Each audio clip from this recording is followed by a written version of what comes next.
This week on the Pro Wrestling Podcast,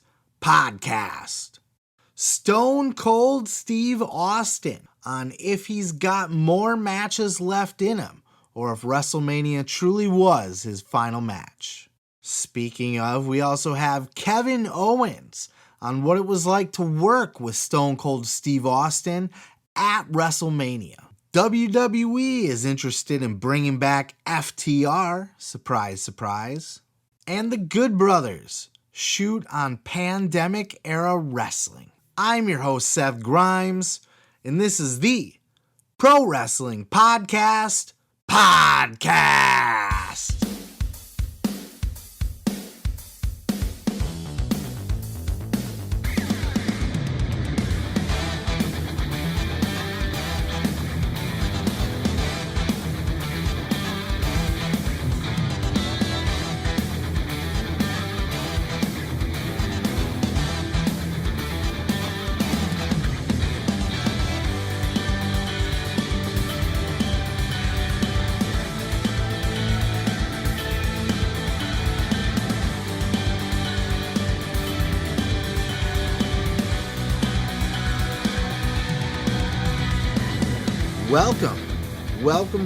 Welcome. Of course, that is the new theme music for Owen Hart for AEW and the Owen Hart Foundation tournament. Of course, very reminiscent of the old Rocket Owen Hart theme music. And I love it when they do this in wrestling, where they take an established theme music that's owned by one company and they just tweak it just a little bit and then put it back out under a different company. And because you changed it just a little bit, remember that old thing on MTV or VH1 where Vanilla Ice was talking about ripping off that song for Ice Ice Baby? And he's just like, well, their song goes doon doon doon doon doon doon, and mine goes doon doon doon doon doon doon. That little tss makes all the difference. Well, apparently it does, because you can just change shit and just slightly and make it your own. And I'm all for it. I love it. It's a dope theme and plays us into today's jam-packed episode. And we're kicking things off this week with, of course, our top story, which is Stone Cold Steve Austin appearing on the Brewbound podcast. Of course, if you've never heard of the Brewbound podcast, you are not alone, because I have also never heard of it until I did this episode. But apparently it's just a beer podcast into like microbreweries and that kind of thing. I don't fucking know. IPA, whatever the fuck that is. I'm not a beer guy, okay? But apparently this podcast there's enough content out there for a whole podcast on beer. So they had Stone Cold Steve Austin and, of course, his friends from the El Segundo Brewing Company. And that was kind of the hook to get him on the show, as the show was mainly just about the beer, this Broken Skull IPA and the Broken Skull Lager that Stone Cold's come out with. But there were a few wrestling-related gems in this podcast episode as well. Specifically, at the very end, the host asked Stone Cold Steve Austin what his chances are of if he will ever step back in the ring again, or if this last WrestleMania was just the itch that he needed to scratch and he's all set now. Check out what Stone Cold had to say. So, Steve, for starters, how are you feeling physically after WrestleMania? Oh, I'm 100%. I picked up a little bit of a cold the other day, but I'm back home in Nevada. Shoot, Sunday I was 100%, and then, of course, I went back into action on Sunday, did a little extra physicality as part of the show, but it's just an exciting time for me to go back to a business that I really, really love. And I never thought I'd be back in the ring, but there we were, headlining main event for headlining WrestleMania for night one, and it was just truly an honor to be out there. Well, we know that WrestleMania is right in El Segundo's backyard next year. So are we going to see you in the ring again, crushing broken skulls after a match next year? Or is this, have you scratched that itch? Well, for me, For me to participate in WrestleMania 38, if you'd have told me, hey, man, you're going to be part of WrestleMania 38, not only that, you're going to main event night one, I would have said, you're full of shit and you're crazy. And there I was in Dallas, Texas, headlining main event on day one. So never say never, but I would really imagine that within the scope of that show, that's going to be a big show in a big time city, and it'll be a 2-night event again. So I'm not, I'm sure I'm done wrestling per se, but as a part of as part of WWE, I can't imagine that I would not be there in some capacity. And I'm not saying I'm not booking myself on the show because I didn't book myself on 38. That's a Vince thing. And I have a great relationship with him. And if I get the call, I'll be there. So he says that the in-ring part of his career is done now. To be honest with you, though, I don't know if I believe him. Because in the very same breath, he said, but, if Vince wants me or needs me, I'll be there. And I know he didn't necessarily mean that as an in-ring capacity as much as just being a part of WrestleMania. But I think Steve's proven both to himself, to WWE, to the fans, that he can still go at the level that we would need a Stone Cold Steve Austin to go to. I've said this before on the show that Stone Cold doesn't need to. He was never he was a technical wrestler before his neck injury. He was a very good technical wrestler before his neck injury. But after that, it was punch, kick, stomp, middle finger, mud hole, Luthez press. I mean, him busting out suplexes at WrestleMania on the stage blew my mind. That was more than I had expected or had any right to ask for out of Stone Cold Steve Austin. So as soon as he was busting those bitches out, I was like, all right, we're on. And, as you watch the match, you can see that Stone Cold started off really slow, and then he started to kind of warm up. He got either just the ring rust wearing off, or if he just kind of was starting to loosen up. He was starting to get into the point where, hey, we can actually, I can actually go. These bumps feel fine and they don't hurt. I'm moving good. Let's go. Let's keep it going. Let's try some shit, So I wouldn't doubt if a lot of that match was played by ear just to see, they might have had a framework planned out, but I think a lot of it was probably dependent on how Steve was feeling after the first few bumps, but he did great. And he proved to everybody that he can still go in that capacity. Nobody needs Stone Cold to go out there and have a 5-star technical match. All we need him to do is stomp a mud hole in somebody's ass, walk it dry, flip him off, and drop the stunner. It's not going to take a whole lot. He's in great shape. Physically, he looks amazing, right? He's beefy as all fuck still. He doesn't got a beer gut going on or anything like that. He looked like in great shape. Cardio-wise, he was able to hang with Kevin. He might have got blown up a little bit in that match, but not to the point where it stood out or hindered the match in any way, shape, or form. I think you got to have a good opponent. Kevin Owens was the best opponent Steve could have had. I said a couple weeks ago that it was a little bit of a weird choice to have your comeback match after 19 years against Kevin Owens. Not that Kevin Owens isn't a star or a great worker. And in fact, I had also said on that same podcast that Kevin Owens was, as far as an in-ring opponent for Stone Cold, he was probably the best choice. He was going to take great care of Steve. He's going to be able to do that brawling style. And as you've seen, it played out perfect. They did the walk and brawl over the arena. It was a fucking amazing match for what it was. For Stone Cold at his age, after 19 years, fucking A-right, he nailed it. But Kevin doesn't exude, he's not the Rock or John Cena or even CM Punk at the time where Punk was possibly angling for a match with Stone Cold, right? Those are matches I wish we would have gotten, but we're here now. And I think with Stone Cold now seeing, because he also said in this interview, I felt fine, the next day I felt great. I even went back out there, did some more shit in the ring with Vince. Like, he wasn't that beat up. He's moving around good. He didn't make an ass of himself. He liked it. He had fun. I just don't see any reason other than just pure stubbornness, which got us this far, right? Stone Cold has been stubborn as all hell for the last 19 years, refusing to get back in the ring. And he was the one holdout. But we've kind of gotten to this point in wrestling now where we never say never about anything.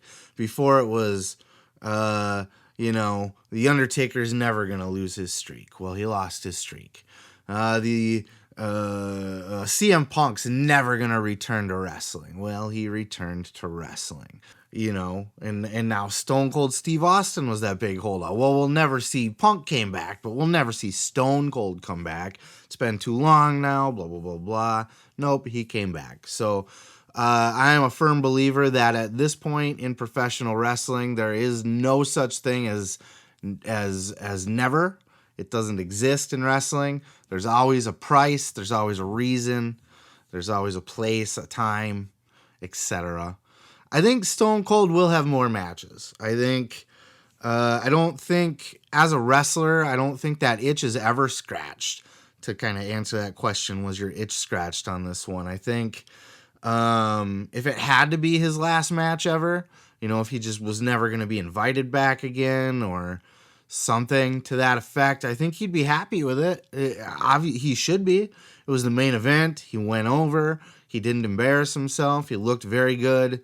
It was a huge success by all accounts, right? By every metric available, Stone Cold's return was a huge success. So if he had, and it was in, roughly his hometown, his home state, the first city he ever wrestled. So I think if he had to hang him up, that's the perfect way to do it. But I just don't see him. I mean, if he still has the ability to work that bare minimum Stone Cold match, Vince is going to find a need for that. They're going to try to squeeze him in on one of these Saudi blood money shows. They're going to try to get him at another WrestleMania. And if I were Steve, I'd be very cautious about this. It's hard because when you're an artist and you create a body of work, you kind of want to, it's important to think that you went out on top. Like had Ric Flair's last match been Shawn Michaels at WrestleMania 24, it would have been the most beautiful ending to a storied career. But he had to go on and have those couple extra matches in TNA, which just squandered the whole thing. But I think as an artist, the romantic idea is to end your career on the high note. But at the end of the day, I think a lot of these guys are just built to go until the wheels fall off. And it doesn't matter if it's in a high school gym or in a fucking football stadium, So I think for the right price tag, the ridiculous millions of dollars that would get paid out, I think we will see Steve Austin at a Saudi blood money show, probably another WrestleMania, but Steve's got to be cautious about who he's working with, what kind of match he takes, and if he's going to start losing and doing jobs. Not that he needs to stay dominant, but he's just got to be cautious is all I'm saying. But yeah, I fully expect to see more Stone Cold Steve Austin in the ring, but if not, what a fucking way to go out. And I'm just really proud of Steve because I know how important it is to him to keep his credibility and to look good in the ring and not be a shell of who he used to be. And even though we know that the Stone Cold that we got at WrestleMania wasn't the Stone Cold of old, it was so close for what it needed to be. It was perfect. So, one of my childhood heroes still doing his thing, and hopefully we get to see more in some way, shape, or form. Speaking of Stone Cold Steve Austin, the man who had the chance to face Stone Cold Steve Austin at WrestleMania, Kevin Owens, was on the After the Bell podcast with Corey Graves and Vic Joseph this week, talking all about a whole number of things, of course, but the most important thing was Kevin Owens reflecting back on the match that he got to have with Stone Cold Steve Austin at WrestleMania. Check out this clip. It's been a few weeks now. We are now a few weeks away from WrestleMania Saturday. where you stood across the ring from Stone Cold Steve Austin. What was going through your mind at that time? And now that you've had a few weeks to look back and reflect on what that meant, what did WrestleMania this year mean to Kevin Owens? Well, it's all downhill from here, really. You know? I admire the optimism. I say that with the most optimistic point of view I can have, really. Right. I mean that in a good way. It was really unbelievable. It's still unbelievable. Sometimes I'll have my moments while I'm not doing anything, I'm just kind of sitting around, and I'll just pull it up on my phone, and I'll specifically watch the moment where the ref rings the bell. And I still can't believe it happened. It's really hard to process what happened, honestly. It's hard to put into words.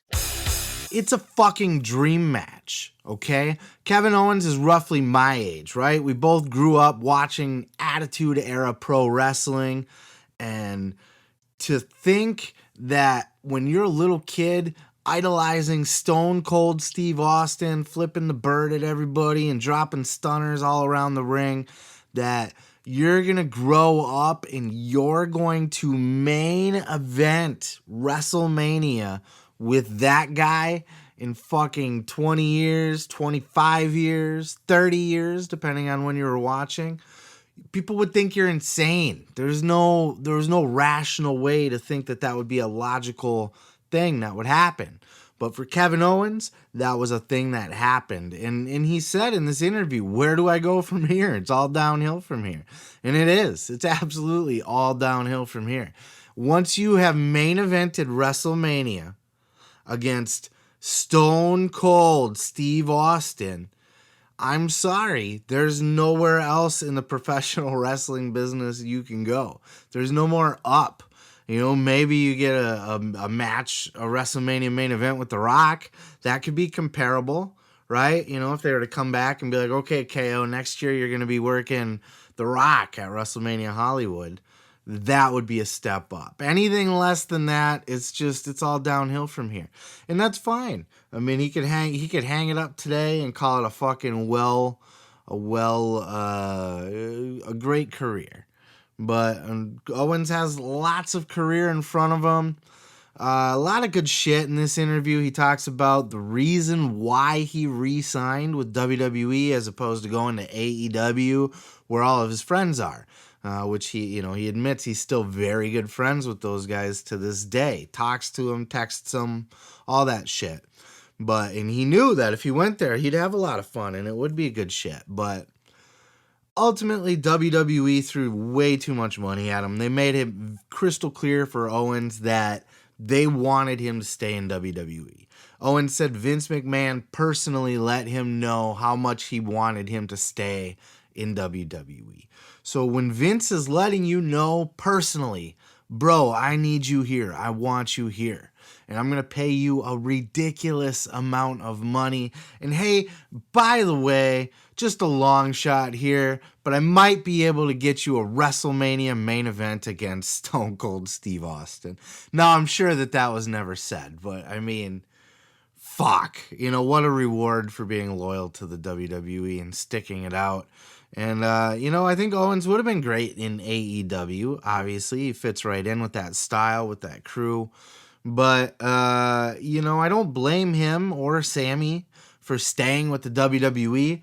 I think both of them are seen now as key players on the roster, right? I mean, look at Sammy's match that he had at WrestleMania working with fucking the Jackass guys, Knoxville and them. And by the sounds of it, also from this interview with Kevin Owens, it sounds like Sammy had to kind of push for that match a little bit to Vince or to the higher ups backstage, right?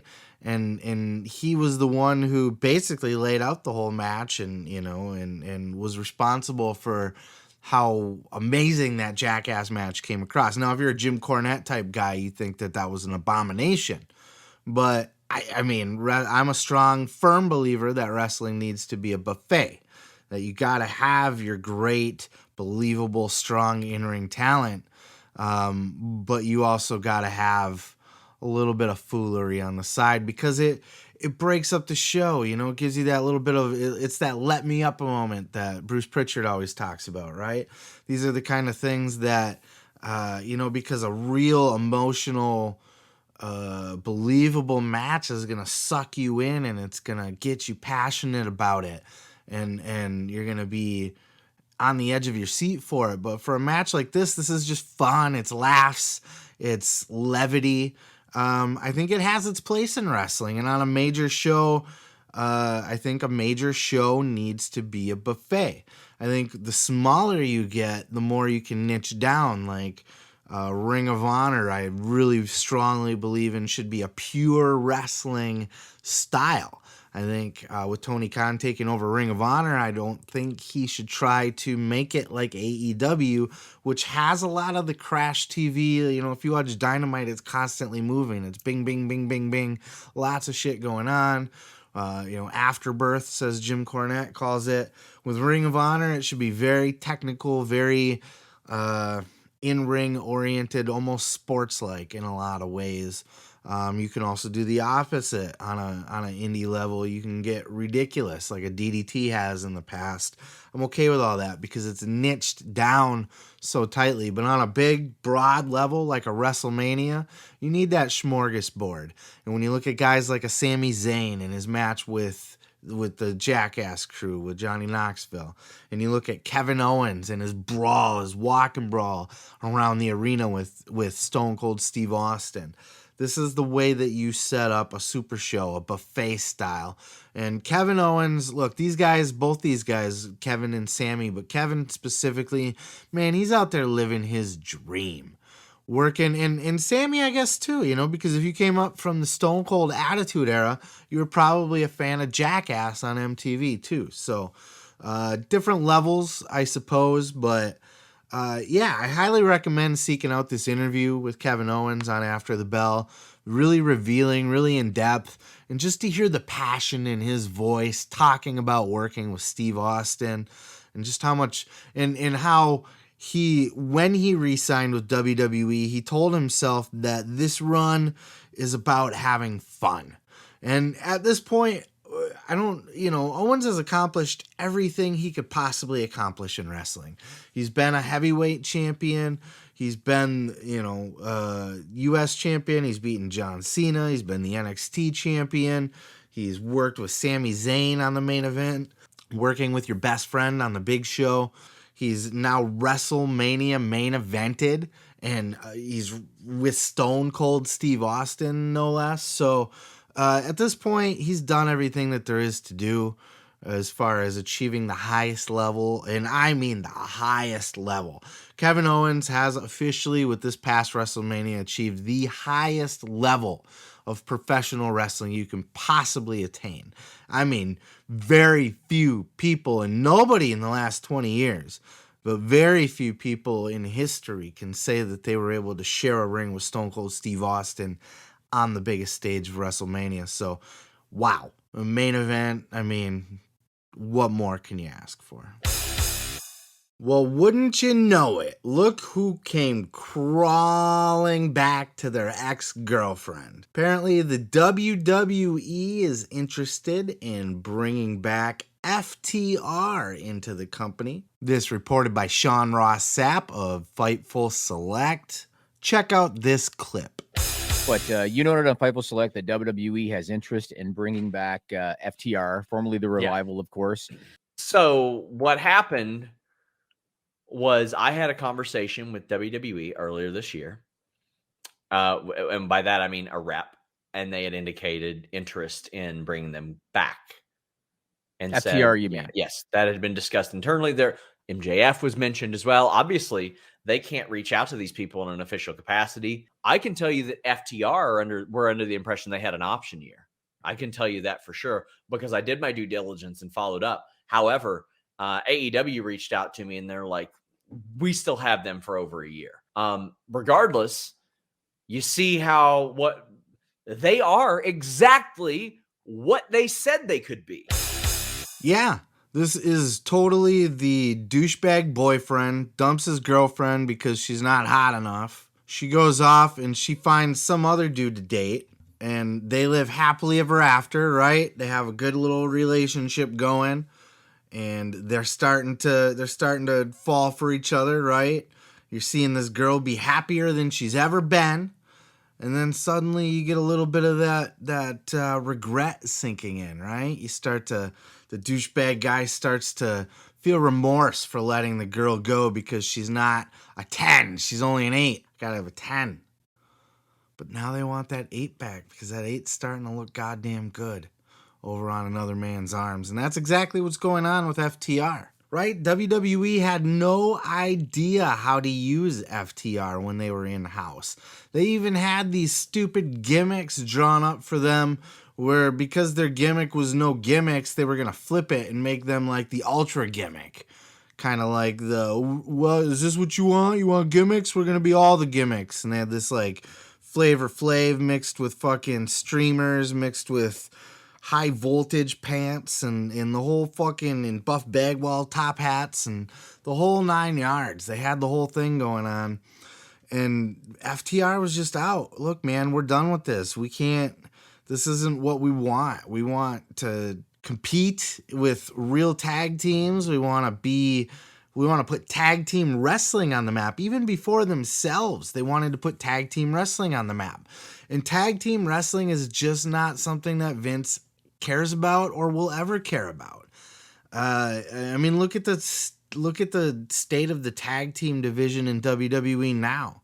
You got the Usos, fantastic tag team, right? Top of their game, best that they've ever been.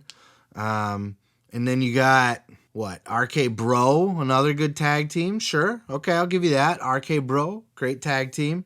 They're fun to watch. By the way, that RK Bro shirt, the 420, the I just smoked your ass, fantastic. I'm gonna be ordering that from WWE shop. That's such a cool shirt. But I digress. Who else do we got? We got the Alpha Academy. The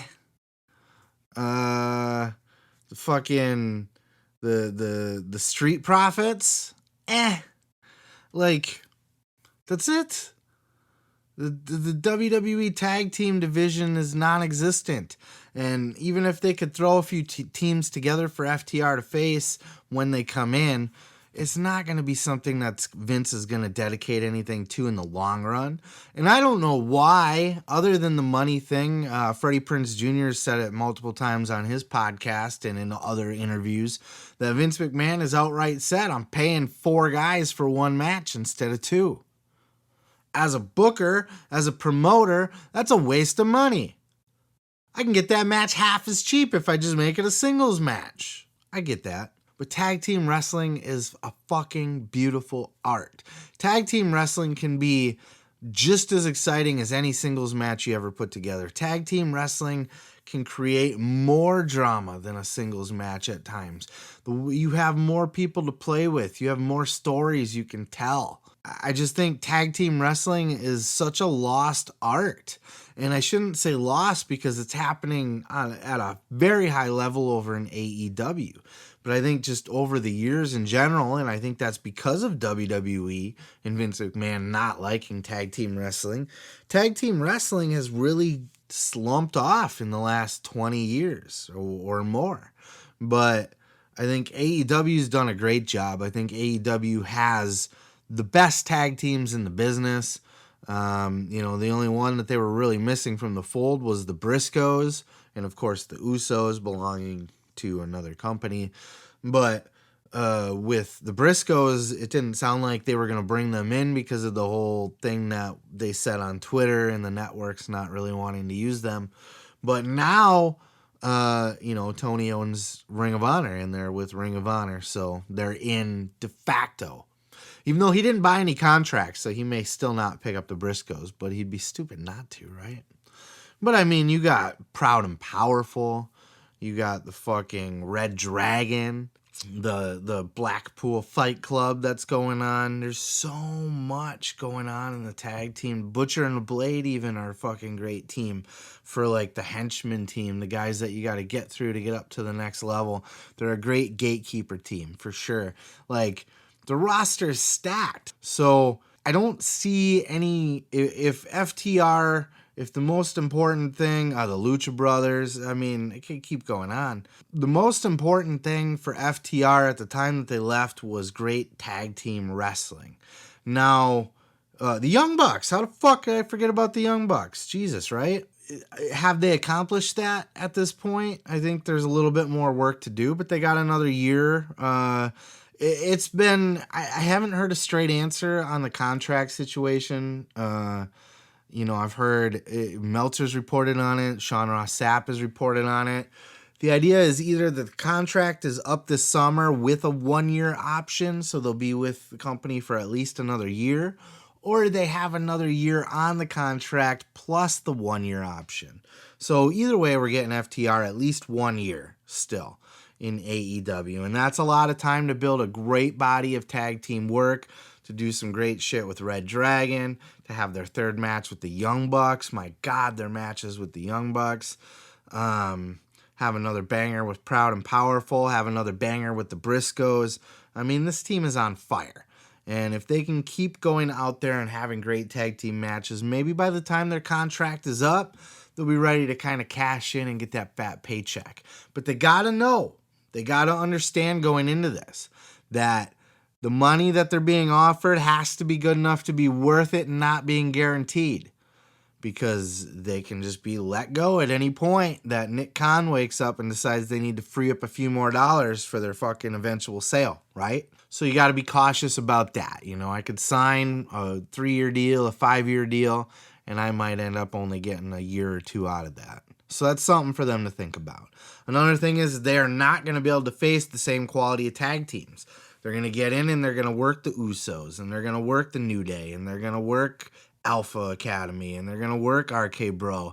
And then what? Then they're done. Then they've made it through the tag teams, and then they're going to start doing some stupid shit again, because Vince has never, and will never take tag team wrestling seriously. There was a point in time where Vince eliminated the tag team titles altogether in the early 2000s. There were literally no tag team titles for a little bit. So that's how much Vince cares about tag teams. So they want to bring FTR over because FTR is the 8 that you wished was a 10 that went and found happiness with another guy somewhere else, and now you're jealous, and now you want your 8 back because you want that happiness for yourself. That's in FTR, by the way, is not an 8, they're a 10, but WWE just doesn't see it that way because they look at things like they're superficial. They like the look. She's not a blonde with big tits. She's a little thick, and she's whatever. It doesn't matter. You get the point, all right? I'm rambling on at this point. WWE, FTR, I don't want to see it happen, but hey, because it's just not going to be a good product.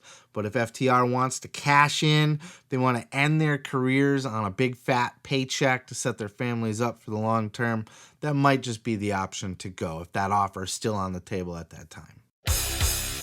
Well, for most professional wrestlers, wrestling during the pandemic era in front of no fans and empty buildings was not the most ideal situation for a performance where everything you do is built off of the reactions of the crowd, is built to elicit the reactions of the crowd.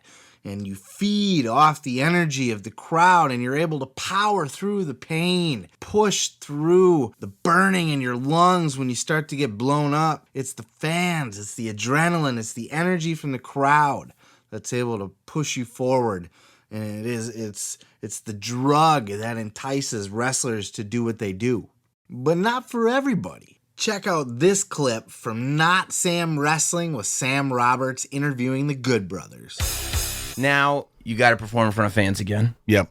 Which is, it's beautiful. Beautiful. It's beautiful. Now, beautiful. Don't get me wrong. I honestly, I've been saying this a lot. I can't take this I grew to where I loved COVID wrestling. The only man who loved pandemic wrestling is Carl Anderson. Well, I think it's because I'm a perfectionist. All the brothers are going, God, this sucks. There's no people. He's going, this is awesome. So you plan your match, you plan your spots to get these certain pops at certain times. And then sometimes you don't get the pop that you wanted and go, that kind of sucked. Yeah, and well, so you feel a little bit like the match is fine. Right. But in this pandemic wrestling, there's nobody out there. I just knew my shit was good. Well, I didn't have to ask one goddamn person if it was good. I knew it. You heard the pop. And I heard the pop. You got the pop you were looking for. In my brain. Leave it to the Good Brothers for being the ones that actually enjoyed working in front of no fans in the pandemic era. I can't imagine what these guys went through. Having to, like I said before, like everything you do as a professional wrestler is designed to elicit reactions and feed off of reactions of the fans. This is an interactive sport. This is why wrestling was made into a work to begin with, is to appease the fans, to put on a good show, to not go on so long that it becomes boring, to give them creative finishes and creative outcomes and give them stories that they can buy into. Everything you're doing in the ring is for the fans' reaction. And this is why wrestlers back in the day didn't plan their matches out beforehand backstage, because they like to go out there and just work their match based on the reactions they were getting from the crowd. Now, with everything being so heavily scripted nowadays before you go out there, maybe this was less of an effect on some of these people than it would have been 15, 20 years ago. The call it in the ring kind of guys. And wrestling did a great job of adapting during the COVID era. When everything else was shut down, pro wrestling still existed. And despite everybody that was just like, saying, oh, it's a huge health risk to have these guys together, and WWE was popping COVID positive tests left and right. By all accounts, AEW was more careful in the way that they were doing things. Even when it was at the very start of the pandemic, where there was literally just like a referee, a ring announcer, and 2 wrestlers, and that was it. Just 4 people out there, a camera guy maybe somewhere, or a couple camera guys. That was it. That's all they had. And they were able to make it work. And slowly they started filtering in the fans. Tony Khan said he got the idea from, the late night with Jimmy Kimmel? Or not Jimmy Kimmel, Jimmy Fallon, The Tonight Show. Fallon started putting like crew members in the audience instead of actual audience, just people that worked on the show, people that already had to go into work anyway, people that were already going to be there. So Tony Khan got the idea, let's put some of our jobber wrestlers out in the crowd. Let's put some of our crew members out in the crowd. Let's put something out there that's going to make noise for these people in the ring to react to. And I think that made all the difference for a lot of these people, even just having 10 people. Look, there's indie wrestling shows where there's 10 people in the front row and that's it. 10 people you're wrestling in front of. So, indie wrestlers have been doing pandemic wrestling long before there was ever a pandemic, right? But the Good Brothers loved it. They liked the idea of not having to worry about what the crowd has to think about anything. Carl Anderson, I know my match was good, so I don't need them to react weird to it and get me second guessing myself. Right? I know it was good, and that's all we need to know. We'll leave it at that. Another good job done for the Good Brothers, right? It was a hell of an era, and hopefully, fingers crossed, thoughts and prayers that we never have to ever go through that again, and that we have seen the worst of this thing, and that the worst of it is behind us, and everything's in the past now, and we can just keep going. Do you remember what it was like when those first crowds came back? I think it was... there was an AEW pay-per-view. I don't remember which one, to be honest. I don't know if it was a Full Gear. I think it was a Full Gear, but I'm not positive. Where they were back to like a full capacity, and it just felt insane. It felt like WrestleMania fucking stadium show or something. Like the energy was off the charts because it had been so long since we've seen anything like that. And then I think WWE's first crowd back was WrestleMania, where they were at about a half capacity. But again, the energy there was phenomenal going off of the previous year's WrestleMania at the PC. Can you believe there was a WrestleMania held at the PC in a fucking warehouse in front of nobody? That will go down as one of the most, this will be a really historic era of wrestling to look back on, and how wrestling like a cockroach was able to just still survive and still put out great content and even thrive in some situations. Look at the Boneyard match that they did at WrestleMania. Sting did a good cinematic match with Darby Allin. I forgot, it was a tag team match, I think, against Team Taz. Just the pandemic era created a lot of creativity in the wrestling business, and just the way that everybody was able to keep moving forward and keep the product alive. And especially AEW, you got to give them extra credit, because they were a brand new company. They were running for about a year, and then they were hit with a pandemic. So how do you, and trust me, a lot of your power as a company is built off of the way that when you're watching TV at home, you're watching wrestling at home, you are seeing the size of the crowds and how the crowds are reacting to this wrestling show. If you got these big, insane crowds, you're like, wow, this is a hot product. I got to go check this out.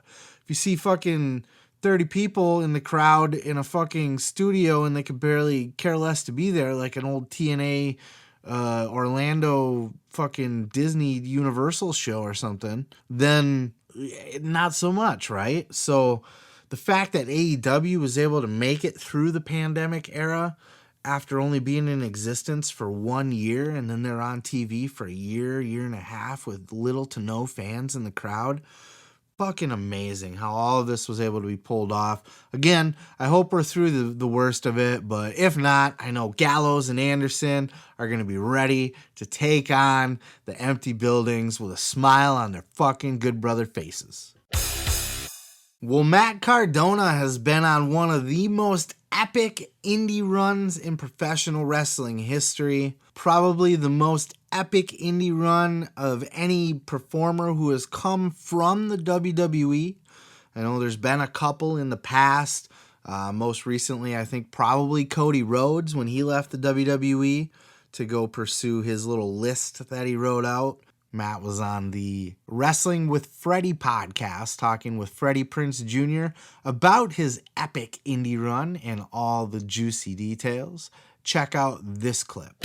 People were tweeting me about this guy, Nick Gage.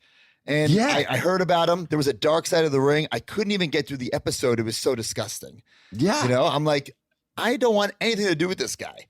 But the tweets kept happening and happening and happening. And I said, well, you know, sometimes in wrestling, you got to give the people what they want, right? And I knew this would create some buzz. I could have never imagined the buzz it did create. It has changed my career. It has changed my life.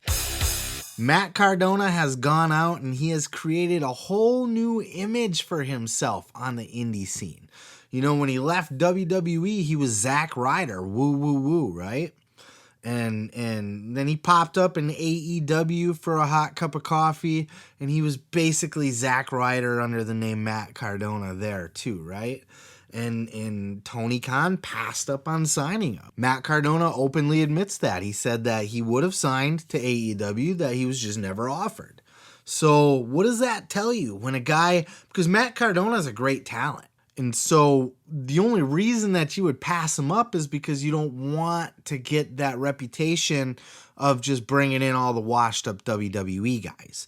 And bringing in generic Zack Ryder is absolutely one of those moves that are going to make you look low rent TNA, bringing in all the WWE washed up guys.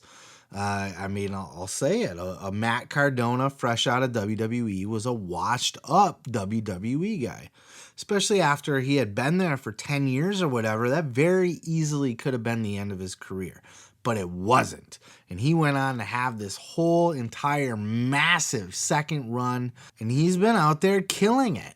He's been going out there, and he's the best thing that he did was when he went out there and he did that death match with Nick Gage. This completely changed Matt Cardona forever, for the better. And it was like Freddie said in this interview with Matt, that it was like walking through the hell's fire, you know, and coming out the other side, a battle-hardened a better version.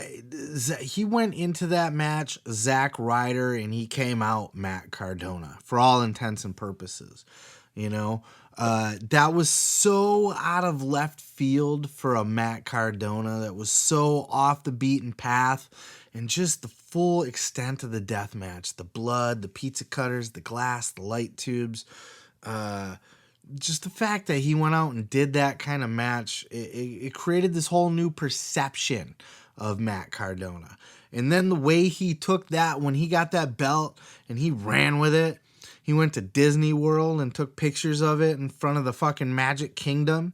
The GCW death match, like, this is blood and guts, this is hardcore, this is fuck your mainstream style. You know, this is very much the rebellious embodiment that ECW had back in its day. GCW is very much like ECW in that, you know, it has the death matches and it has that rebellious spirit, and it's very indie and low budget. But for some reason, they just draw mad, crazy houses. And Matt Cardona is a huge part of GCW drawing such huge houses lately. You know, he really put that company on the map with what he was doing.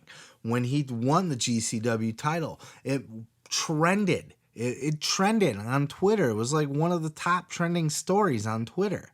An indie company. Insane. And then the Magic Kingdom holding the belt up. And then he got a spinner belt made out of it. And then he calls himself a GCW superstar. And it's a GCW championship. And just, oh man, just, it was great. It was so great.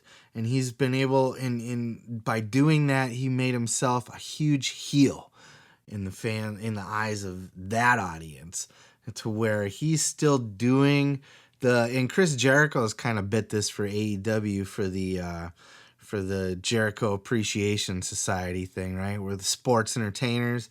Matt Cardona's been doing that, right? He's out on the indies playing WWE superstar Matt Cardona. You know, he's bringing that, I'm a WWE superstar. That can get you a lot of heat on the indies, because a lot of the indies fans don't like the corporate, over sanitized, over Disneyified, diluted sports entertainment style presentation of professional wrestling. Matt Cardona's been out there doing it, and ever since then he's gotten his wife Chelsea involved, and they've been out there just fucking playing the it couple, for lack of a better term, that just gets tons of heat. Apparently they're making tons of money at all these signings and indie shows, and it's just he's just doing great shit. He's had a whole resurgence, and when he says that WWE was his developmental, he's not wrong.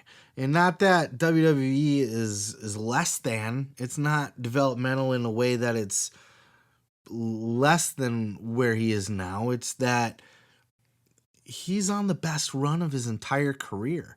Everything that led up until now was preparing him for this run. He's making more money than he ever has. This was, I think he said 2021 was his most lucrative year in wrestling ever. Think about that. He spent 10 years in the WWE. In 2021 was his most lucrative career, or his most lucrative year in his career ever. You can really make some bank. The Young Bucks created the model, and Colt Cabana too. Give credit to Colt Cabana. Colt and the Young Bucks created the model of how to be successful on the indies. Danhausen was another great one, where you're able to monetize your indie career in such a way that you probably couldn't make as much money working for the WWE. And it's just beautiful. I love to see this. And honestly, I think we'll end up seeing another run on TV out of Matt Cardona. I think, he's living his best life doing this indie run right now. But at some point, he's going to want to do the same thing that Cody's doing, I would guess. At some point, he's going to be looking to cash in on his career. And, I say this a lot because this is how I would do it. if I was able to, if I was at that level. But I think it's the smartest way to work your career is when you're ready to finish up. You know, I said this earlier with FTR too. You go back to the WWE for the retirement run. You go back to WWE to get that last big run under contract full time at the highest dollar value. You know, you're cashing in your entire career's worth of work. Your entire body of work is being cashed in on now. And now, you know, like in an FTR's position, and same with Matt Cardona, when you go back, it doesn't matter anymore. You've done everything in wrestling that you set out to do. So now that you're there, you know, when you get your first run in a WWE, you want to make it your best run and you want to accomplish all your goals and everything. And sometimes you do and sometimes you don't. But when you've had a career like the FTR, when I talked about earlier, and now Matt Cardona, you know, give him another year on the indies and he'll have reached a point where he's done all he can do other than just make ridiculous money, just stupid money that he's making right now. He really is. I mean, really, honestly. But you go back, you get that one last run, you get the security, you get job security is not really the right thing to say in WWE, but you get my point. You get the fat paycheck, right? And you just fucking retire off of that. You know, maybe you do more indies after that, but for the most part, you're just you end your career on the high note, you know. So I think we'll end up seeing him back in WWE or AEW. Possibly we'll bring him back in. I think, you know, as I talked about earlier, AEW, I think, and I'm just speculating based on how I seen it play out at the time, that AEW didn't want to bring in WWE wash-up Zack Ryder.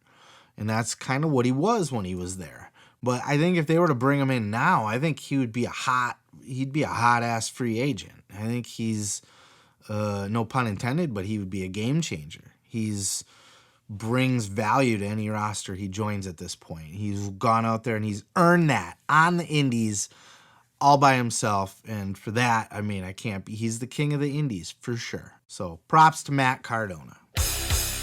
Well, the Cody Rhodes leaving AEW for the WWE story is still catching headlines.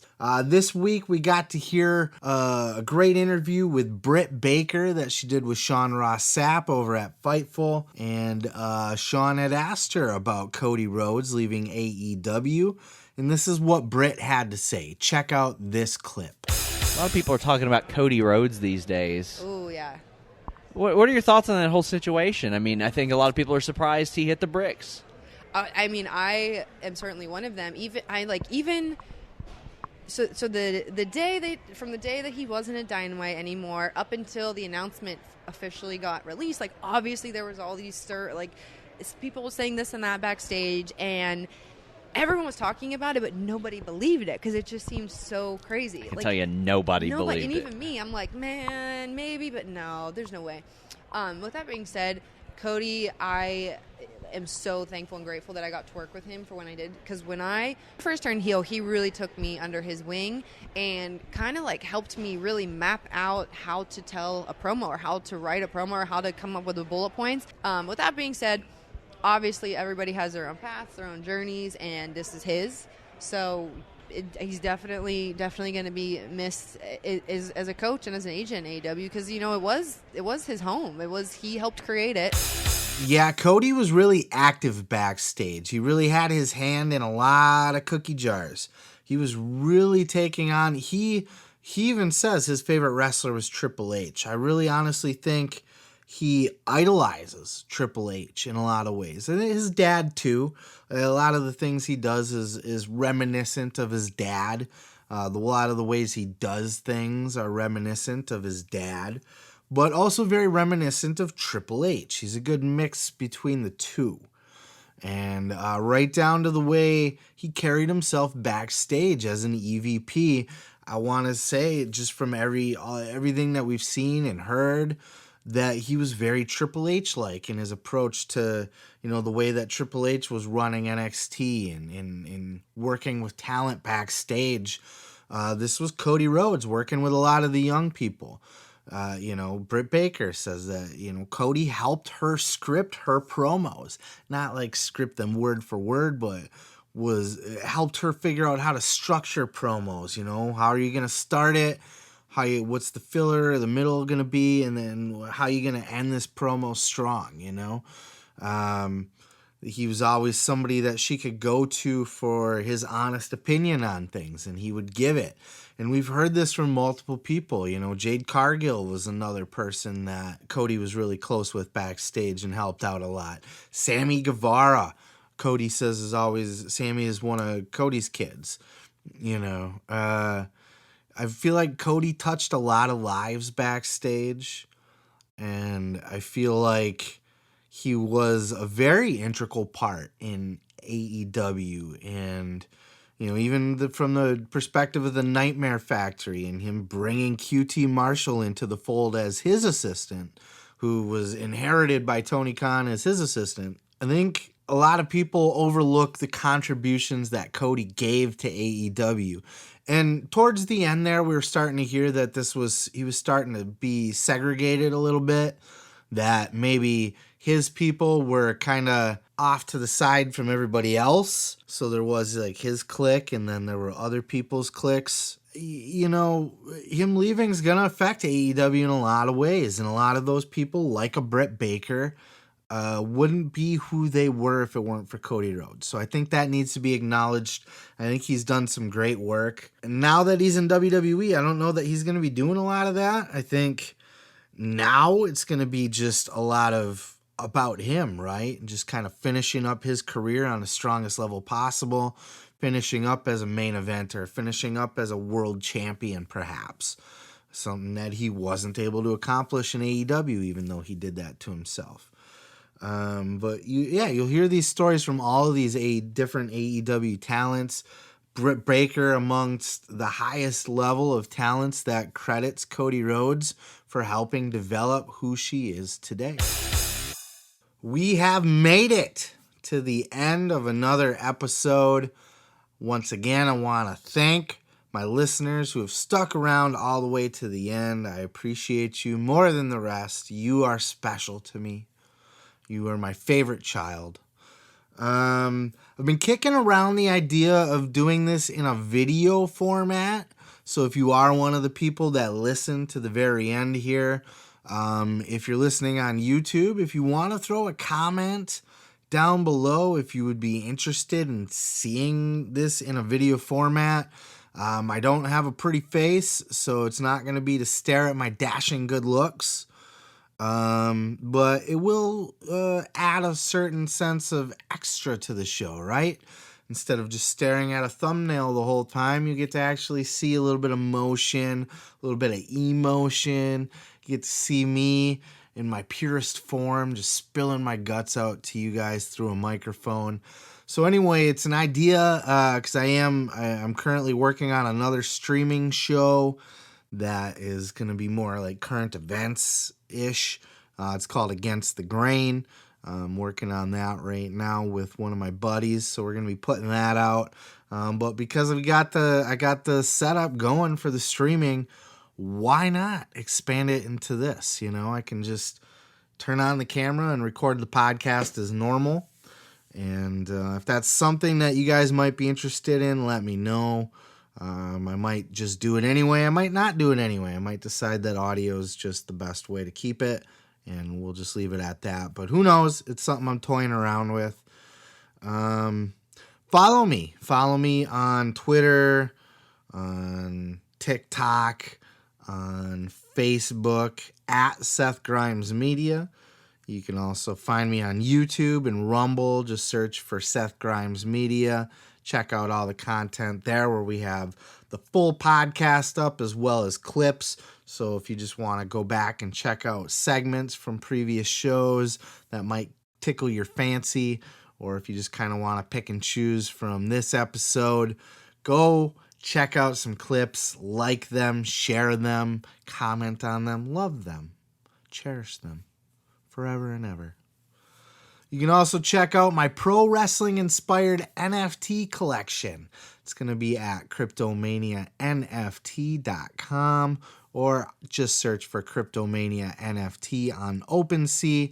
You'll know it when you see it because it's going to look like the Hulkamania logo, but it's Cryptomania instead. You can't miss it. You'll know it when you see it. I also got a book for sale, The Gathering, A Bold Journey into the Belly of the Juggalo Underworld. It's a novel about a music festival. You can check that out on Amazon, Audible, and Kindle, however you prefer to intake your reading. But that's all I got for you. That's it. That's all we're doing here. And I will be back next week with a whole new batch of podcast clips, interview clips, what they're about. I don't know. Who knows what next week will bring? That's the fun of the job. But until then, peace, love, and pizza. I am your host, Seth Grimes, and this is the Pro Wrestling Podcast.